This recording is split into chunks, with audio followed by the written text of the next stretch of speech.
Hello, squirrel family, squirrel squad. I think we're on chapter 54. I keep using different devices to read, and usually the one will tell me if, never mind. It's neither here nor there. We're on chapter 54, and I just checked, and there's only, I think it says 61 chapters. It says we're 80%, 87% finished with the book. What? So I need to quickly take a look at some stuff and put another poll up.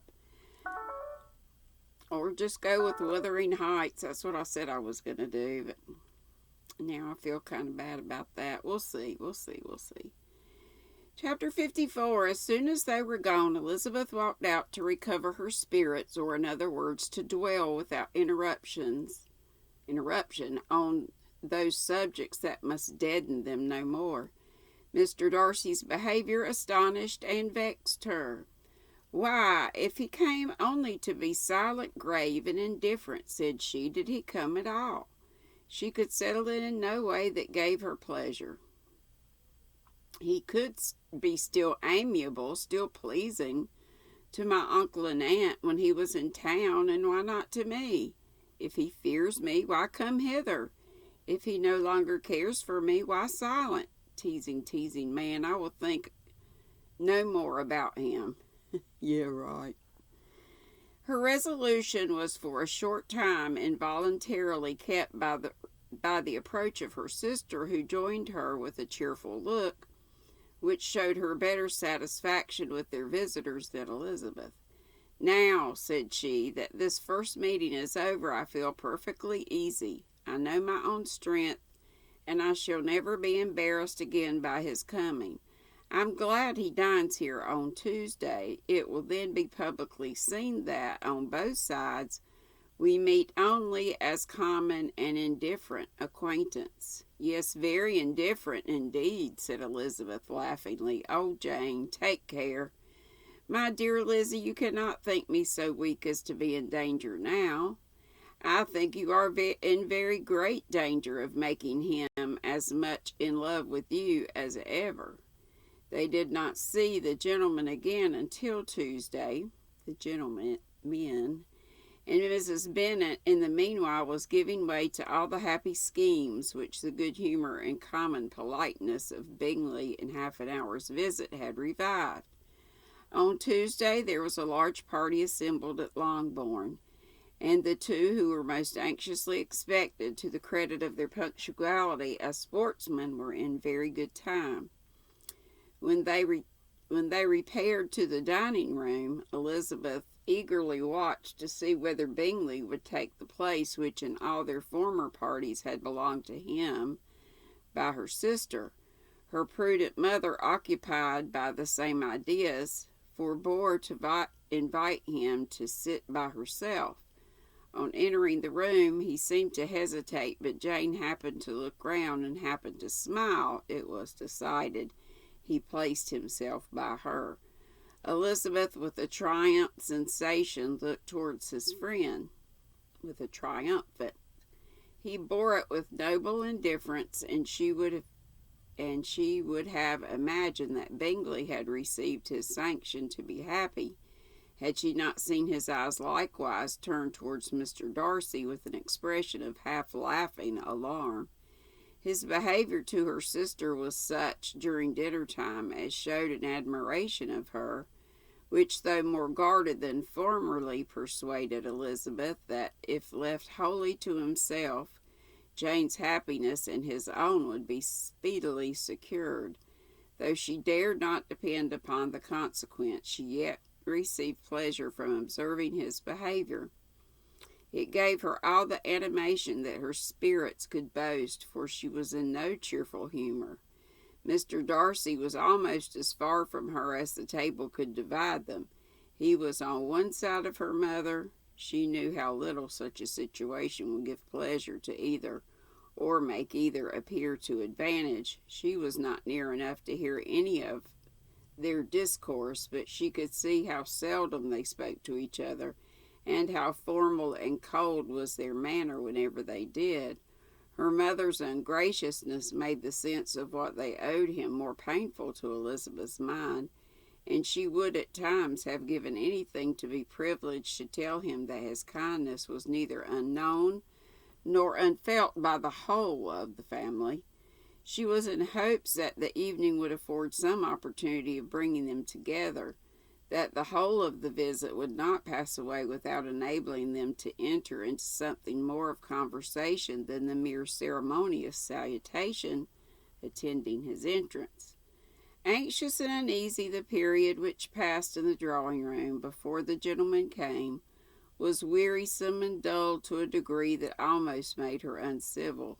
She looked forward to their entrance as the point on which all her chance of pleasure for the evening must depend. "If he does not come to me then," said she, "I shall give him up forever." The gentleman came, and she thought he looked as if he would have answered her hopes, but alas, the ladies had crowded round the table where Miss Bennet was making tea, and Elizabeth pouring out the coffee, in so close a confederacy that there was not a single vacancy near her which would admit of a chair, and on the gentleman's approaching, one of the girls moved closer to her than ever and said in a whisper, the men shan't come and part us, I am determined. We want none of them, do we?" Darcy had walked away to another part of the room. She followed him with her eyes, envied everyone to whom he spoke, had scarcely patience enough to help anybody to coffee, and then was enraged against herself for being so silly. A man who has once been refused, how could I ever be foolish enough to expect a renewal of his love? Is there one among the sex who would not protest against such weakness as a second proposal to the same woman?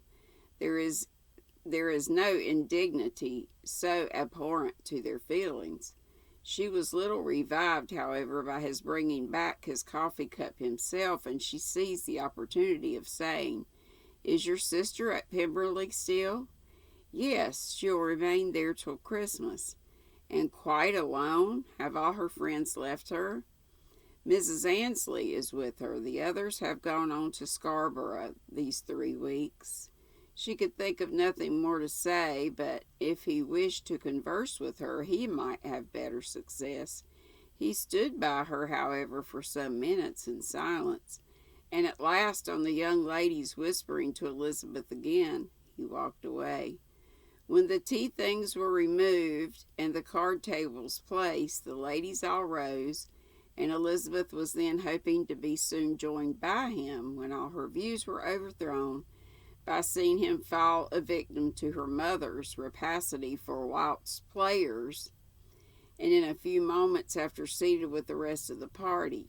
She now lost every expectation of pleasure. They were confined for the evening at different tables, and she had nothing to hope but that his eyes were so often turned towards her side of the room as to make him play as unsuccessfully as herself. Mrs. Bennet had designed to keep the 2 Netherfield gentlemen to supper, but their carriage was unluckily ordered before any of the others, and she had no opportunity of detaining them. "Well, girls," said she, as soon as they were left to themselves, "what say you to the day?" "I think everything has passed off uncommonly well, I assure you. The dinner was as well dressed as any I ever saw. The venison was roasted to a turn, and everybody saw they never saw so fat a haunch. The soup was 50 times better than what we had at the Lucases last week, and even Mr. Darcy acknowledged that the partridges were remarkably well done, and I suppose he has 2 or 3 French cooks at least. And, my dear Jane, I never saw you look in greater beauty. Mrs. Long said so too, for I asked her whether you did not. And what do you think she said besides? 'Ah, Mrs. Bennet, we shall have her at Netherfield at last.' She did indeed. I do think Mrs. Long is as good a creature as ever lived, and her nieces are very pretty behaved girls, and not at all handsome. I like them." prodigiously. Mrs. Bennet, in short, was in very great spirits. She had seen enough of Bingley's behaviour to Jane to be convinced that she would get him at last, and her expectations of advantage to her family, when in a happy humour, were so far beyond reason that she was quite disappointed at not seeing him there again the next day to make his proposals. It has been a very agreeable day, said Miss Bennet to Elizabeth. The party seemed so well selected, so suitable one with the other. I hope we may often meet again. Elizabeth smiled. Lizzie, you must not do so. You must not suspect me. It mortifies me.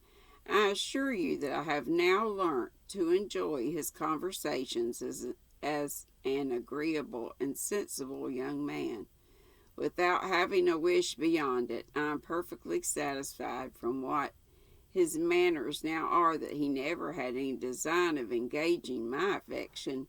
It is only that he is blessed with greater sweetness of address and a stronger desire of generally pleasing than any other man. You're very cruel, said her sister. You will not let me smile, and are provoking me to it every moment. How hard it is in some cases to be believed, and how impossible in others. But why should you wish to persuade me that I feel more than I acknowledge? That is a question which I hardly know how to answer. We all love to instruct, though we can teach